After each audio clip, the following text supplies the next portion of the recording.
د بلخ ولسوالۍ د مالدارۍ او کرنیزو خدمتونو مدیر وایي چې دوی د دې ولسوالۍ د بېوزلو کورنیو د اقتصادي وضعیت د ښه والي په موخه 25 کورنیو سره 15 صندوقه د شاتو مچیو مرسته ترسره کړې. هغه زیاتوي چې د کرنې او مالدارۍ له ادارې سره د همکاري مؤسسې د مالي ملاتړ په مرسته په دغه کچه صندوقونه د مچیو د روزنې او پراختیا لپاره یادو کورنیو ته ورکړل.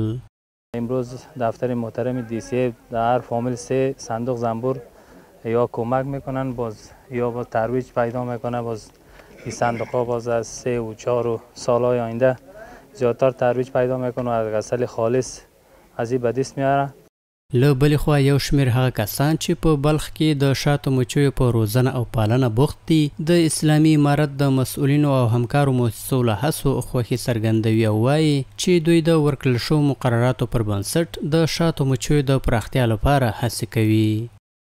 زموږ د زراعت د ترویج او رونق پیدا کولو ته هم ډیر مثمره شی ده. ان شاء الله خوشاله یو او دا 25 تنه به د یو کمیټې په شکل باندې چې البته رهبري هم 2-3 تنو یو پکې زه یم.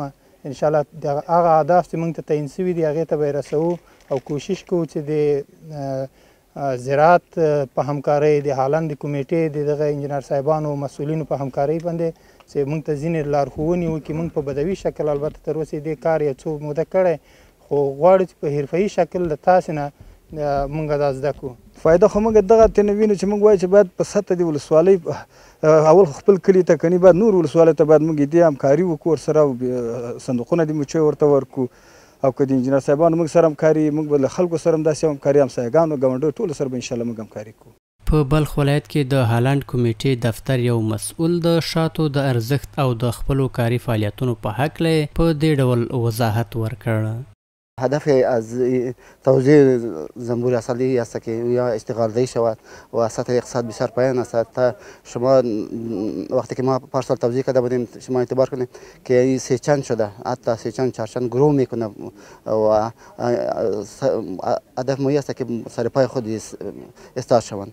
د یادونې وړ ده چې هر کال له افغانستان څخه شاوخوا 100 کیلو خالص شات ګاونډیو او اروپایي هیوادونو ته صادریږي. دغه شات طبیعي قند، کلسیم او انټي اکسیدان لري چې د انسانانو روغتیا ته ډېرې ګټې لري. په بلخ کې د هالند کمیټې دفتر تیر کال هم لسګونو کورنیو ته د شاتو د مچیو د ترویج په برخه کې مرستې برابرې کړې وې.